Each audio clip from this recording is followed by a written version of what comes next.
morning, students. Today's lecture is on healthcare delivery system, levels of healthcare delivery in India. Primary healthcare is the care you need right in the heart of your community. In your previous lecture, you have already known about the principles of primary healthcare, the elements of primary healthcare. At the end of today's session, learners will be able to enumerate the different levels of healthcare, classify healthcare systems, briefly explain primary healthcare in India at different levels of healthcare, and finally discuss about the voluntary health agencies. Coming to the introduction. Health is a fundamental human right. So health is a human right for everyone at every age. But there are current criticism against the healthcare services. Why? Because the current healthcare services is predominantly urban oriented, mostly curative in nature, and it is accessible to a small part of the population. So here you can see where you live in the world dramatically affects your access to essential health services. So now we move on to the levels of healthcare. There are three levels of healthcare, that is primary care level, secondary care level and tertiary care level. Coming to the primary care level. So what do we understand by primary care level? So it is the first level of contact of individuals, the family and the community with the national health system. Here primary health care or the essential health care is provided. So it is close to the people where most of the health problems can be dealt with. So in India, it is provided by a complex of PHC and subcenter. What is PHC? PHC is primary health centers and SC is subcenter. So it is provided by PHC and subcenter. So that is these are served mainly by the multipurpose health workers or the health workers, doctors, nurses and other staffs. So primary health care bridges the cultural and communication gap between the rural people and the organized health sector. Let us see the health manpower which is present at the village level. So they are trained dye, and this is the purple color woman wearing the purple colored sari is doing the antenatal checkup is ASHA. ASHA means full form is accredited social health activists. Now let us discuss about sub-center. So sub-center is the most peripheral and first contact point. That means the first contact point between the individual and the national health system. So the first contact point is the sub-center. And in general, there are three workers, three types of health workers available here in the sub-center. It varies from 3 to 4 based on the type of the sub-centers. So generally three. So in these three type of health workers, we may have ANM, auxiliary nurse midwife. She is the auxiliary nurse midwife wearing a pink colored sari in West Bengal, or the health worker female, along with it health worker male and a Safai Karmchari. Now we move on to primary health center. So primary health center is the first point of contact between individual and the doctor. So remember, the individual, family and the community, the first point of contact with the national health system is the sub-center. But in sub-center, doctor is not present. We discussed in the previous slide. In the primary, so the first place or the first point of contact of an individual with a doctor is there in the primary health center. So generally in a primary health center, depending health center, there are generally 13 to 14 staffs. So it has, this is inclusive of the medical officers. So a primary health center, under it there are 6 sub-centers. So under each primary health center, there are in general 6 sub-centers under one primary health center. So next we move on to the secondary or the intermediate care level. So it is the next higher level of care. Here more complex problems are dealt at this level. In India, this kind of services is provided in the state general hospitals, the subdivisional hospitals, the district hospitals, the community health centers. But in West Bengal, you won't find community health centers, but we have the rural hospitals or the block primary health centers instead of the community health centers. So all of these, that is the state general hospitals, subdivisional hospitals, district hospitals, community health centers, or the rural hospitals or the block primary health centers, they all come under the secondary care level. So they also serve as the first referral level. Why it is first referral level? Because from the subcenter, from the primary care level, it is referred to the next level. Then this serves as the first referral level. So you can see the picture of the different health institutions which come under secondary care level. This is the community health center. This is again the community health center. And this you can see subdivisional hospital, Kharagpur subdivisional hospital, and this is the Howrah district hospital. So these are all under the purview of the secondary care level. So secondary care simply means that the care will be provided by someone who has more specific expertise. So specialists, what do the specialists focus? They either focus on a specific body system or on a specific disease or condition. So in the secondary care level, the care is provided by someone who has more specific expertise. So now we move on to the community health center. So under the community health center, generally there are 46 essential staff. It is headed by block health officer, and in general there are different specialists like physician, general surgeon, obstetrician and gynecologist, pediatrician, anesthetist, and there are certain additional personals involving ophthalmic surgeon or public health specialist, public health nurse, and there are many other supporting staffs that we will discuss. So you have to remember, under each community health center, there are 4 primary health centers. And in general, community health center has got a 30 bed. So you can see this is the community health center. This is the block primary health center. So this is a picture of probably West Bengal. Then this you can see, this is the rural hospital. So they all come under the community, they all come under the secondary care level. So you can see this is the community health center. So under one community health center, there are actually 4 primary health center. So now let us have a comparison of sub-center, primary health center and community health center. So if you see, we already discussed under the primary care level, we have sub-center and primary health center. So the level of care in sub-center PSC is primary. Whereas we discussed that under the secondary care level, we have the community health center. So this is secondary. So what is the population that is served by a sub-center?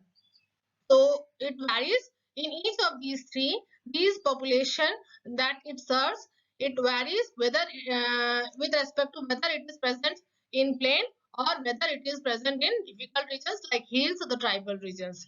So in plains, whenever these health facilities are located in plains, so definitely it is going to cater more population. Whereas in hilly, difficult or tribal regions, so definitely this is going to cover the less population. So in sub-center caters to a population of 5,000 in plains, whereas 3,000 in hills. A primary health center caters to a population of 30,000 in plains, whereas 20,000 in hills. Community health center caters to a population of 1,20,000 in plains and 80,000 in hills. So I told you that under each PHC, there are 6 sub-centers. You can match it from here. 30,000 divided by 5,000, you will get 6.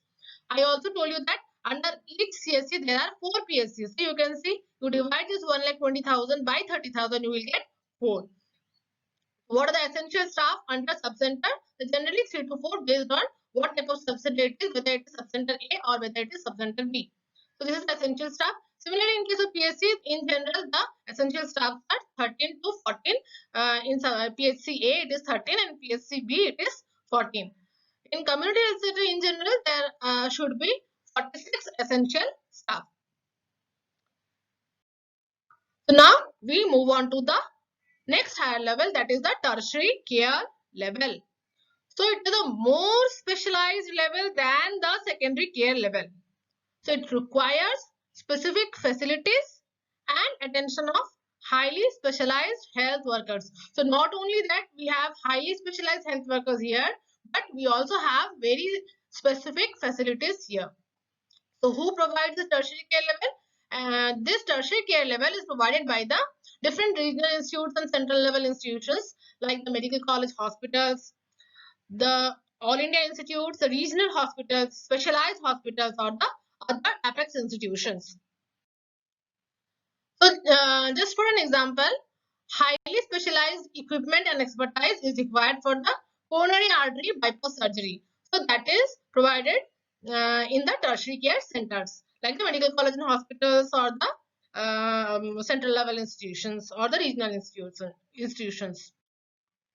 You can see this one, I think you can recognize. This is Dr. Shamilani Medical College, and this is, I think you can recognize, this is the Medical College Kolkata, and this one is Dr. Rajendra Prasad Center for the Ophthalmic Sciences. So these all come under the tertiary care level. So just to have a summary, or the levels of healthcare, what we discussed is there are 3 levels. One is the primary level, secondary level, and the tertiary level. So under the primary, it is the first level of contact of the individual, family, and the community with the health system. That is primary level. So under that, we have the primary health centers and the sub centers, and that is being served by the multi-purpose workers or the health workers. In the secondary levels, more complex problems are dealt with. So under that, we have the district hospitals or the community health centers. In West Bengal, we have the rural hospitals or the block primary health centers. Then the subdivisional hospitals, they also come under the secondary level of care. So it serves as the first referral level. Then is the tertiary care level, where the specialized level, it is a more specialized level, and there highly specialized health workers are there, and it is provided by the medical colleges, the regional or the central level institutes. Now we move on to the healthcare delivery. So this slide, you can see a simple model of the healthcare system. So based on the inputs and the healthcare services available, different healthcare systems, and the outputs, this model has been drawn. So you can see, based on what is the current health status or what is the health problem, these are the inputs, and resources. What are the resources available? What are resources like man, money, manpower, time. So based on what is the problem, what is the health status, and what are the available resources, so this serves as the input. Based on that, one goes for seeking the healthcare services. So the healthcare services can be of different varieties, like it can be curative in nature, it can be preventive, it can be promotive. So and then one seeks for the particular healthcare system. So under the healthcare system, we can have the public healthcare system, private healthcare system, voluntary healthcare system, or the voluntary health agencies, and the indigenous healthcare system. Then if once based on this problem resources, one things of taking the healthcare services from the different or from one of the healthcare system, then what will happen? There will be change in the health status. So this is going to change the health status. This is a simple model of the healthcare system. Let us first discuss the what is the health status and the health problems. So under the health status, like the different parameters or indicators what we have studied in the chapter of demography, that comes under the demographic profile, and then different parameters or indicators what has been studied in, under the mortality in your chapter of health. Then what are the different health problems? So different health problems can be either there can be communicable disease problems, there can be non-communicable disease problems like diabetes, hypertension, cancer, stroke. There can be nutritional problems like malnutrition, there can be obesity, there can be environmental and sanitation problems, there can be medical care problems, there can be population problems. Now, resources. So, is a general rule that resources are always limited. So, no nation, however rich, has enough resources to meet all the needs for all the healthcare.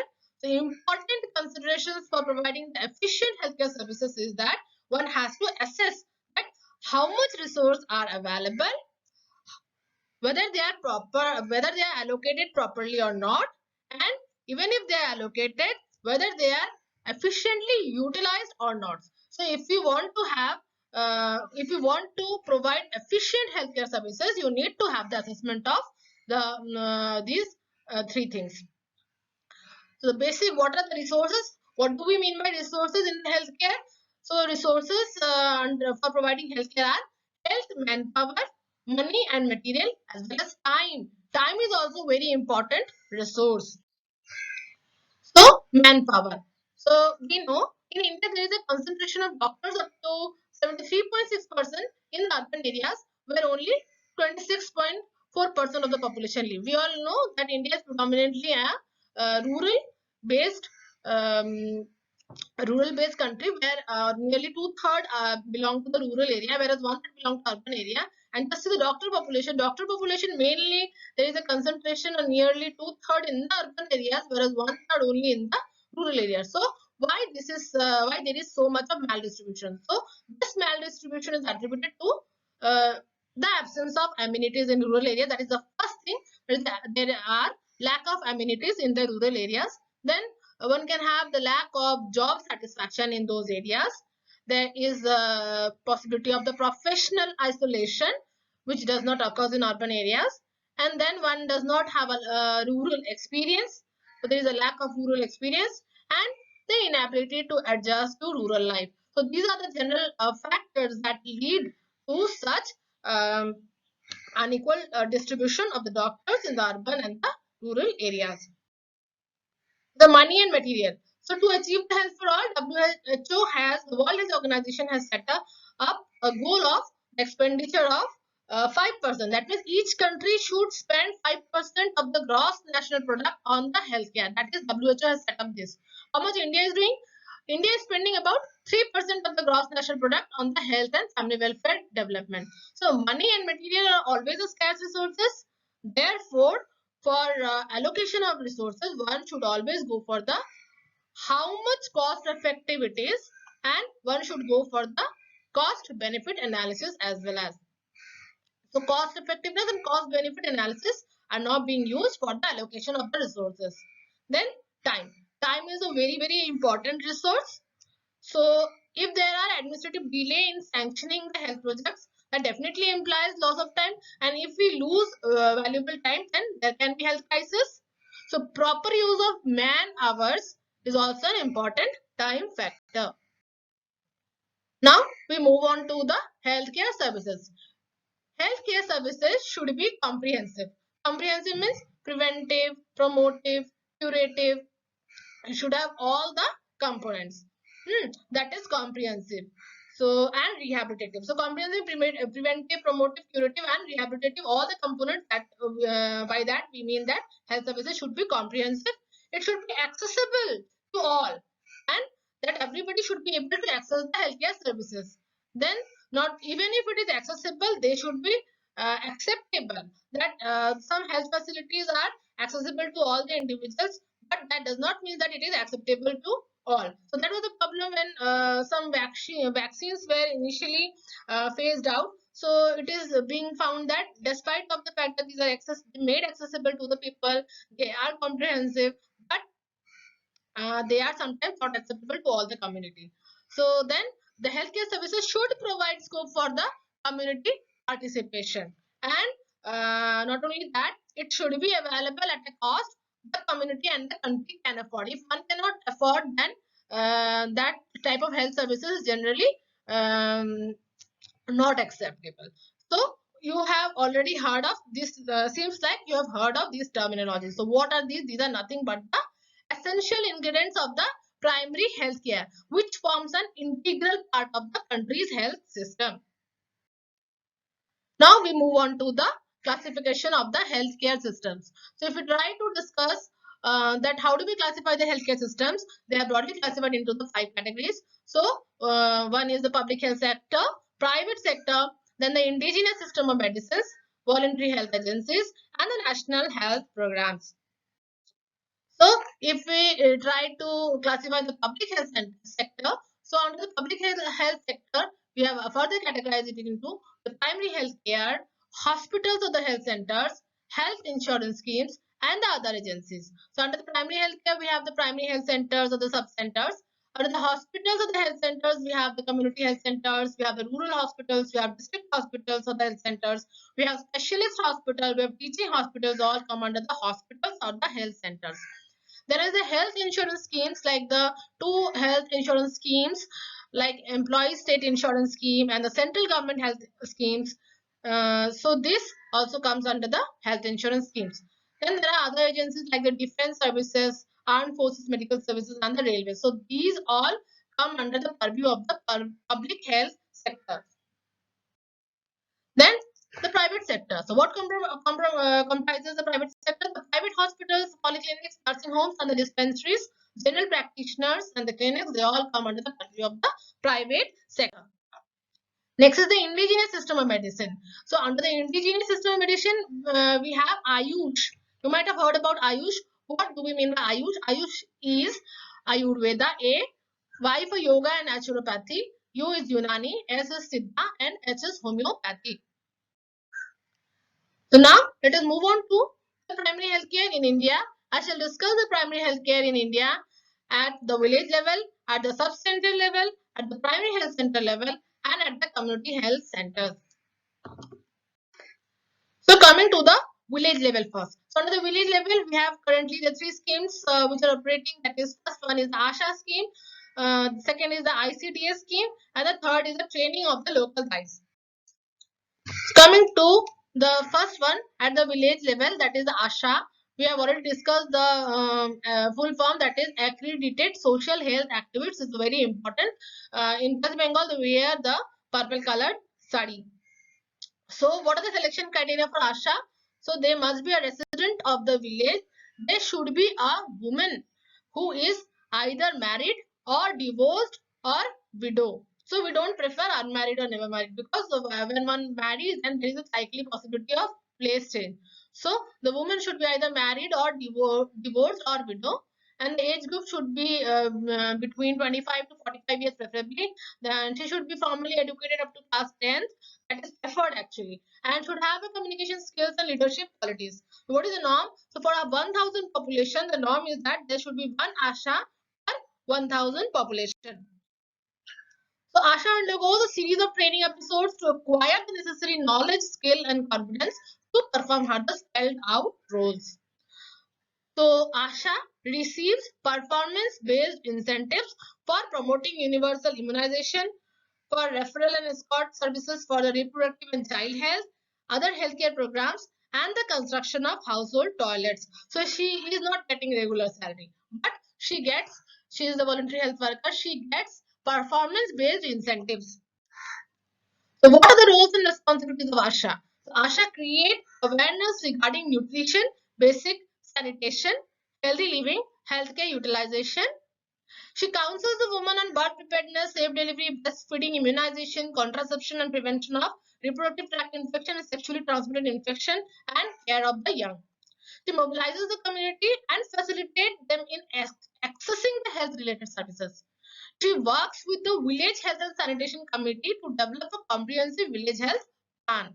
She arranges, escorts, or accompanies the pregnant women and children requiring treatment to the nearest primary health center or the community health center or the first referral unit.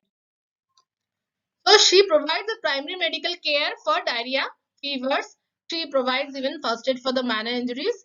She is the DOTS provider under the RNTCP, that is the National Program for Tuberculosis, but yes, the current terminology has been changed to National Tuberculosis Elimination Program. ASHA is a depot holder for oral rehydration therapy, ORS, iron and folic acid tablets, disposable delivery kits, chloroquine, the malaria drugs, the oral pill or the contraceptive pills, and condoms. So she is a depot holder for all these drugs and kits. She provides newborn care and management of a range of common ailments, particularly the childhood illnesses, and this she does only after receiving a training. Not only this, she informs about the birth, death, and or any other health problems in the community to the primary health center or the sub-center. And she promotes the construction of household toilets under the total sanitation campaign. Then finally, she plays a key role in integration with the Anganwadi worker as well as the auxiliary nurse midwife. So you can see Asha is providing antenatal checkup. Next, we move on to the Anganwadi worker. So, Anganwadi worker is there under the ICDS scheme. ICDS means Integrated Child Development Services Scheme. So, the norm is that there should be one Anganwadi worker per 400 to 800 population. She underwent the training for 4 months, and she is generally a part-time worker and paid an honorarium of rupees 4,500 per month. And she generally gets a performance-linked incentive of rupees 500 per month for using ICDS CAS software, that is Common Application Software, under the Poshan Abhiyan. This is the new thing. So, and she undergoes the health checkup, growth monitoring, immunization, supplementary nutrition, health education, non-formal preschool education, and referral services. So, you know, this all comes under ICDS. So you can see in this picture, Anganwadi worker at Anganwadi center is providing the non-formal preschool education. Next, we move on to the local ties of the traditional birth attendants. Now, to certain area or inaccessible or far off or remote places, what happens is that some people are resistant to go to the health, resistant to avail the institutional facilities. So, what happens? They, whatever it is there, they will prefer the local ties only. So, instead of waiting for the deliveries to, instead of waiting for the complications to occur, why not train the local ties for those type of resistant population? So training is being done at the nearest primary health center or the sub-centers of MCH center for 30 working days in basic MCH, maternal and child health skills and sterilizations, besides obstetric skills with a stipend of rupees 300 during the training. So she receives the 2 days per week training, and the remaining days she accompanies the health assistant female or the health worker female or the ANM, auxiliary nurse midwife. So during her training, she conducts 2 deliveries under supervision, and then she is provided with a kit and a certificate or the disposable delivery kit. The aim is that to train at least one guy in every village with the objective of making deliveries completely safe. Next is the sub-center level. So on in the sub-center level, the manpower based on two things, that is the sub-center A and sub-center B. Sub-center A means that there are no facilities for the conducting deliveries, but in the sub-center B, wherever those type of sub-centers where there are facilities for conducting the deliveries. So if you can see the essential staffs in the sub-center A are ANM female, health worker male, and the Safai Karmachari. Whereas in sub-center B, there should be wherever the delivery facilities, so there should be 2 ANM, first ANM and second ANM, and there should be health worker male, and there should be a Safai Karmachari, and there should be a desirable in sub-center A is another ANM, and desirable criteria in sub-center B is to have another staff nurse, because in case there are deliveries more than 2 or more deliveries in a month. So services being provided at a sub-center, you can see. What are the services provided at sub-center? So these are like maternal and child health, family planning and contraception, counseling and appropriate referral for safe abortion services, that is medical termination of pregnancy, adolescent health care, assistance to school health services, water quality monitoring, promotion of sanitation including use of toilet and appropriate garbage disposal, field visits by appropriate health workers for disease surveillance, family welfare services including sexually transmitted infection and reproductive tract infection awareness, community need assessment, curative services for the minor ailments including the fever, diarrhea, worm infestation, first aid, including the first aid for animal bite and snake bite, and appropriate and prompt referral if needed. Then the training of traditional birth attendants and ASHA, the community health volunteers, is also being done in sub-center. and they coordinate the services of the Anganwadi worker, Asha, village health and sanitation community that is being done at the sub-center. Then there are other services like disease surveillance, the national health programs, the promotion of the medicinal hubs, recording of the vital events, coordination and monitoring, and conducting the outreach or the field services. Next, we move on to the primary health center level. We have already discussed that the PHC serves to 30,000 population in plains, whereas it serves to 20,000 population in hilly or tribal and backward areas for more effective coverage.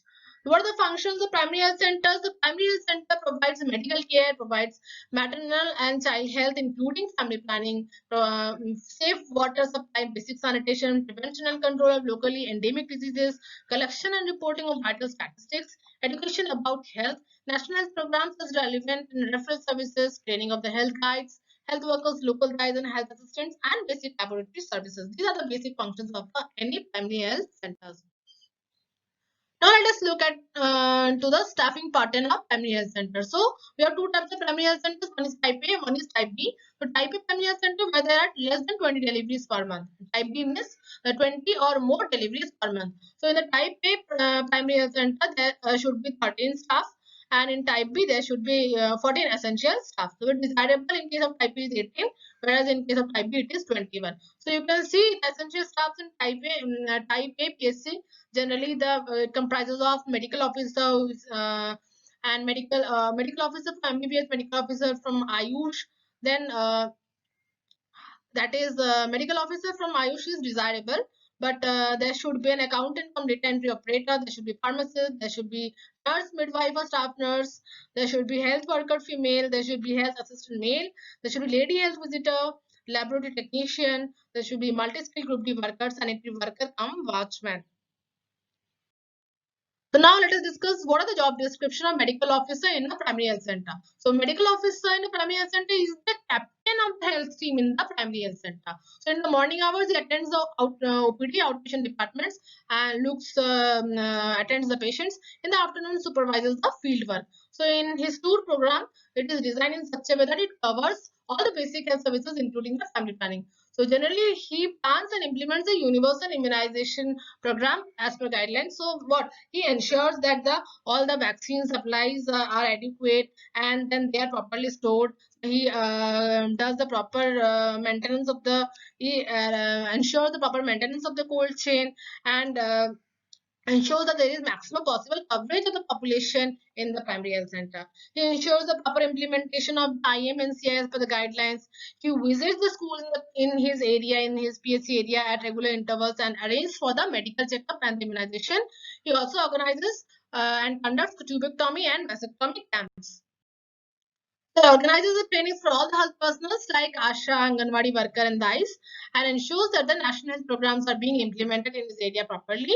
He visits each subcenter regularly under each PSC I told there are 6 subcenters. So he visits each subcenter regularly on fixed days and hours and provides guidance, supervision and leadership to those. And he also conducts meetings with his own staffs so as to discuss what are the problems going on and takes a review on what is the progress of the health activities. So in general, the success of any primary health center depends largely on the team leadership which the medical officer is able to provide. So medical officer must be a planner, the promoter, the director, the supervisor, the coordinator as well as the evaluator. So medical officer in a case is responsible for many jobs. Next, we move on to the community health center level. So, one community health center covers population of 80,000 to 1,20,000, one in each community development block, with 30 beds and specialists in surgery, medicine, gynae, pediatrics, and anesthesia, and other staffs with X-ray and laboratory facilities. So what are the services which have been provided at community health centers? So they are like the care of the routine and emergency cases in surgery, care of routine and emergency cases in medicine, maternal health, newborn care and child health, family planning. All the national health programs should be delivered through the community health centers. Physical medicine and rehabilitation, oral health, school health services, adolescent health care, blood storage facility, diagnostic services, referral or transport services, and then the maternal death review. So these are all the services which are provided by a community health center. Now, a very important question which is often asked, that is, what are the national health programs that are delivered through the community health centers? So almost you can see from this slide, almost every national program is there, which is delivered through the community health centers, being it the National Tuberculosis Elimination Program or the National Vector-Borne Disease Control Program, HIV/AIDS Control Program, National Leprosy Eradication Program, the National Program for Control of Blindness, Integrated Disease Surveillance Project or IDSP, National Program for Prevention and Control of Deafness, National Mental Health Program, National Program for Prevention and Control of Cancer, Diabetes, Cardiovascular Disease and Stroke, NPCDCS, and National Iodine Deficiency Disorder Control Program, National Program for Prevention and Control of Cirrhosis, National Tobacco Control Program, and the National Program for Healthcare of the Elderly. So you can see almost all of the national health programs are being delivered through the community health centers. Now let us look at what is the manpower at the community health center. So you can see there should be a block public health unit in each of the community health center, which would comprise of a block medical officer who heads the community health center. Block medical officer, medical superintendent, there should be one who should be the senior most specialist or GDMO, preferably with experience in public health or trained in professional development course. Then there should be public health specialist who should be an MD in PSM or community health administration or community medicine, or he should have a postgraduate degree, or he should have a DPH or MPH. Then public health nurse. There should be one public health nurse who should be a graduate or diploma in nursing, and she will be trained for 6 months in public health. Then there are some specialty services which are being provided in the community health services, which is not there in a primary health center. So these specialty services like general surgeon should be there, physician should be there, obstetrician and gynecologist should be there, a pediatrician should be there, and a nurse should be there. So apart from this, there should be general duty officers, like there should be one dental surgeon, there should be two GDMOs, there should be a medical officer from Ayush, and then there should be nurses and paramedicals like 10 staff nurse, pharmacist, one pharmacist from Ayush, lab technician, two, radiographer, one, and ophthalmic assistant, dental assistant, cold chain and vaccine logistic assistant, OT technician, multi-rehabilitation or community-based rehabilitation worker, and counselor. Apart from this, there should be administrative staff like registration clerk, statistical assistant, or data entry operator, account assistant, administrative assistant. And there should be group D staff like a dresser, one, and there should be ward boy or there should be at least 5 ward boys, and then there should be one driver. So apart from this, there should be one ophthalmologist for 5 primary health centers. So these are all as per the Indian Public Health Standards guidelines for the Community Health Center revised on 2012. Now we move on to the health insurance. So both are very important. Short note or this is a particularly long question. This you must have read in your occupational health chapter, that is ESI scheme and central government health schemes. So just have a short brief. Just let us have a look into the ESI scheme briefly. It was under the ESI Act of 1948. So there is a contribution by both the employer as well as the employee, and there are provisions of medical benefit, sickness benefit, maternity benefit. There are employment injury benefits, and then there are pensions for the dependents in case there are death of a worker because of the employment injuries. So next is the central government health scheme, came in 1954, and under this the comprehensive medical care is being provided for all the central government employees. So there is also a contribution by the employee as well as the employer, and what services are being provided. They are like OPD facilities, supply of necessary drugs, laboratory and X-ray investigations, domiciliary visits, hospitalization, specialist consultation, pediatric services including immunization, antenatal and postnatal services, emergency treatment, supply of optical and dental aids at reasonable rates, and the family welfare services. Now we move on to the voluntary health agencies. So what do we mean by voluntary health agencies? Voluntary health agencies may be defined as an organization that is administered by an autonomous board which holds meeting, collects the funds for its support, chiefly from the private sources, and spends money, whether with or without paid workers, in conducting a program directed primarily to furthering the public health by providing the public health services or health education, or by advancing research or legislation for health, or by a combination of these activities.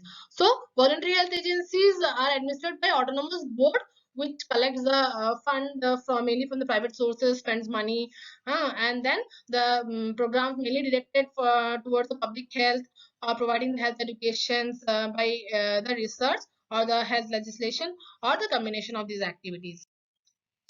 So the main functions of the voluntary health agencies are like to supplement the work of the government agencies and to pioneer in certain fields like the pioneering in research, and this was being done. Initially, some voluntary health agencies actually pioneered in the family planning program, and this is after which this family planning, this concept actually came into our national programs and our national health system. This came only after this was pioneered by certain voluntary health agencies.